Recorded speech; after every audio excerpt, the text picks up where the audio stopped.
ગામઠી રસોડામાં આપનું સ્વાગત છે। આજે આપણે બનાવીશું ટોપરાના લાડુ, જે વ્રત કે ઉપવાસમાં ખાઈ શકાય છે અને 10 મિનિટમાં તૈયાર થાય છે। તો ચાલો આપણે બનાવવાનું શરૂ કરીએ। મેં અહીં એક પેન લઈને તેમાં ગેસ ચાલુ કરીને તેમાં મેં અહીં 1.5 કપ જેટલું દળેલું ઝીણું એવું ટોપરું લેવાનું છે।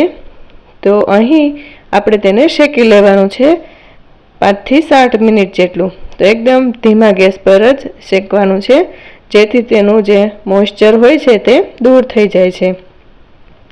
तो आ रीते अहीं आपणुं टोपरुं शेकाई गयुं छे। तो हवे आपणे ते पेन धोईने चोख्खी करीने फरीवार गैस पर मूकीने तेमां मैं 500 ml जेटलुं दूध लीधुं छे। तो आपणे ते दूधने गरम करवानुं छे। हवे गैस चालू करीने बराबर उकाळवानुं छे दूधने। तळिये बेसी न जाए तेनुं ध्यान राखवानुं छे। तो आ ज रीते आपणुं गैस फास्ट राखीने आ रीते दूधने बराबर उकाळवानुं छे। અહીં આપણે 1 કપ જેટલું દૂધ રહે તેટલું બાળી દેવાનું છે।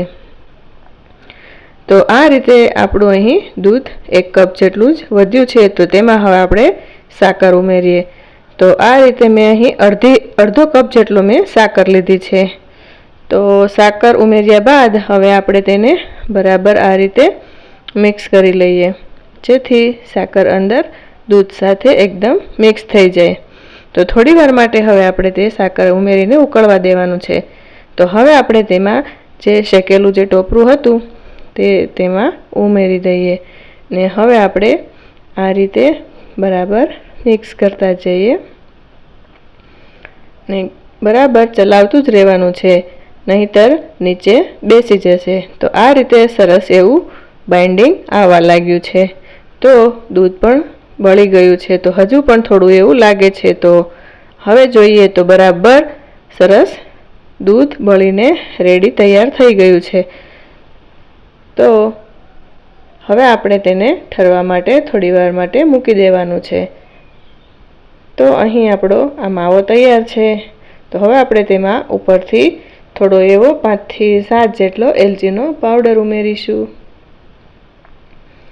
ને ત્યારબાદ તેને ચમચાની મદદથી મિક્સ કરી લેવાનું છે આ રીતે। તો હવે આપણે તેને 10 મિનિટ જેટલું ઠરવા દેવાનું છે રૂમ ટેમ્પરેચર પર।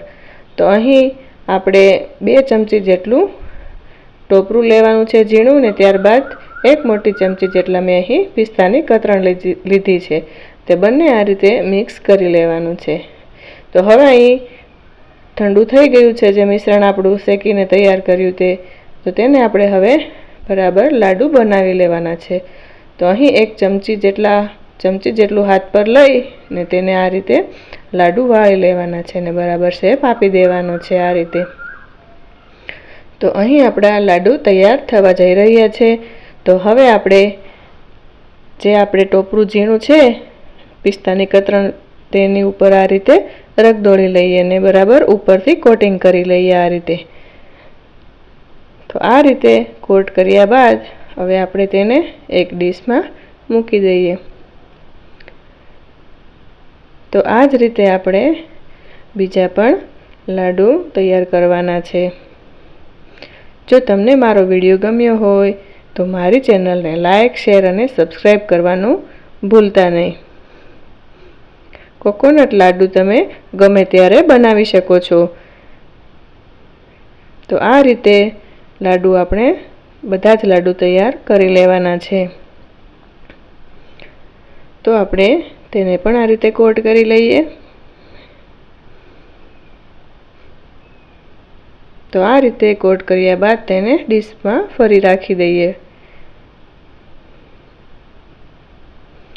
તો આ જ રીતે આપણા બધા જ કોકોનટ લાડુ તૈયાર થઈ ગયા છે, જે જોતા જ ખાવાનું મન થઈ જાય તેવા ટોપરાના લાડુ, જે ખૂબ જ ઝડપથી અને ઓછી વસ્તુમાં બને છે।